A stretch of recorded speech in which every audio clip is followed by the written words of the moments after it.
Hi everybody, Dan Illman and Mike Beer, the DRFBets race of the day for Friday, December the 7th, race number 8 at Aqueduct. It's an optional claiming race for fillies and mares. They're going a one-turn mile. You can bet this race and the card with the new DRFBets account. When you sign up at bets.drf.com, you receive a 300% deposit match. Here's the field for race number 8 at Aqueduct on Friday. Again, one-turn mile, $75,000 is the purse. You can access free formulator past performances for this race on the Race of the Day event page at drf.com. Download them, handicap along with us. We'll take the field in post position order, but Dave Grenning in his race advance on DRF Plus remarks that the 1 DJ's favorite, the 6 Full House, they're likely to scratch, Mike. So we'll begin with the 2 Piedi Bianchi, multiple grade 1 placed. Todd found the right spot last time.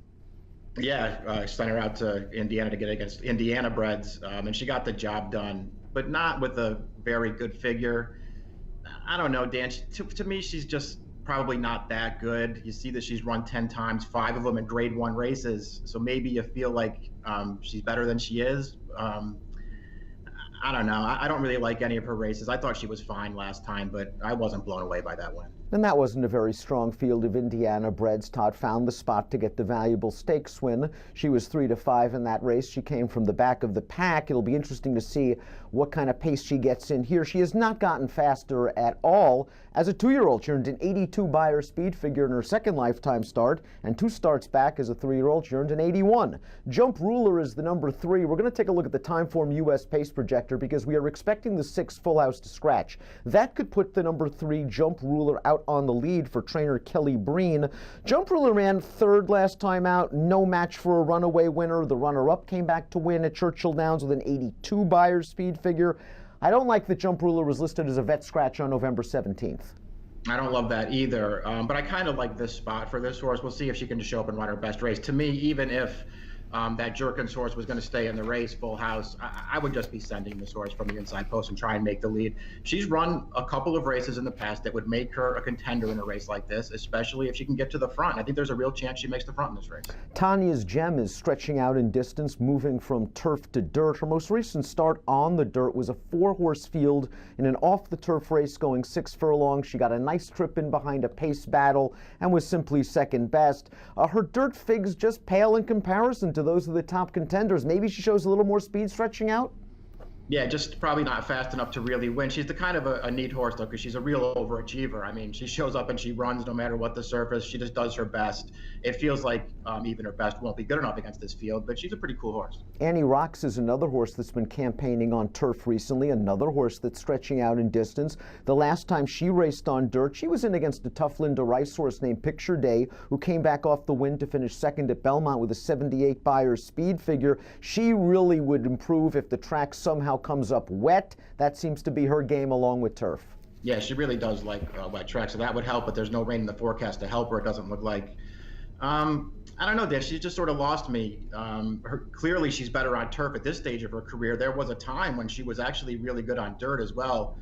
That's when Jason Service trained her a long time ago, and she just hasn't been any good on dirt over the last couple of years, so she's really hard to like in this race, I think. We're expecting a Full House, the 6 to scratch. I want to get back to Piedi Bianchi real quick, because we have a formulator fact for Todd Pletcher. Over the past 5 years, older last out winners, 3rd off the layoff, optional claiming dirt routes. You can do a lot with formulator. 40% wins, 255 ROI. I gave Piedi Bianchi a long look. I'm a little bit concerned to see how this pace scenario sets up and whether she'll be far back early. Let's move on to the 7 Crimson Frost, because in many ways Crimson Frost is the key to this race, Mike, and to whether Linda Rice has this filly cranked off of such a long layoff. We have not seen her since the end of April, but she's done some great work going one-turn miles at Aqueduct in the past. 90 Beyer speed figure, went second to the graded class Divine Miss Gray back in December of 2017. Win over a sloppy one-turn mile at Aqueduct February the 18th.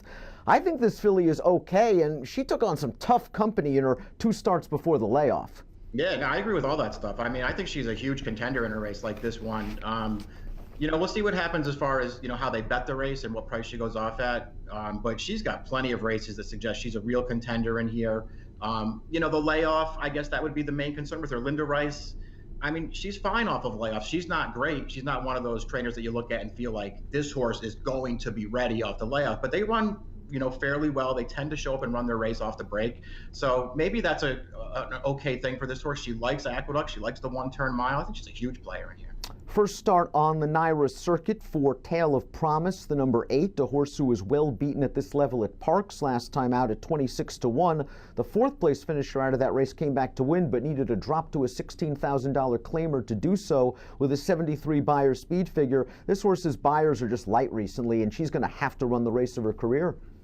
Yeah, I mean, she's won a couple of off-the-turf races there a week apart in September at Parks, but other than that, her form doesn't really stack up against this kind of a field. Let's take a look at our top selection for Friday's race of the day. It's the morning line favorite. It's the Red Hot Chad Brown, and it's Sunset Ridge, who returned off almost a 450-day layoff to run a solid enough second in her first start of 2018. Satisfy, the winner of that race, is solid. Sunset Ridge tried her on the turn, and Satisfy was just too good. I think Sunset Ridge felt the layoff in the last eighth of a mile. Chad's going to have her ready, I would think, second start back, and she projects to sit a good trip off the 3 early. I agree with all that stuff. I mean, considering how long she was off heading into that last race, I didn't think she ran terrible. I mean, obviously it wasn't her best race, but Satisfy is pretty good. And I just like the fact that she stayed on through the stretch. It's not like she totally threw it in when she couldn't get to Satisfy. She was clear second in there. Obviously, any one of her races, basically as a 3-year-old, just make her way too good for this field. I'm hoping that last race tightened her up.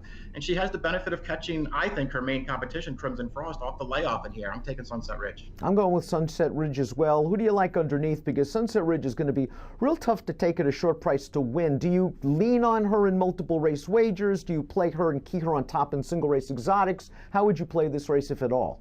Yeah, I'm probably going to use her and Crimson Frost in multis. I think they're the two stickouts in this race. If I use anybody else, I'm using Jump Ruler and just hoping Cancel sends her.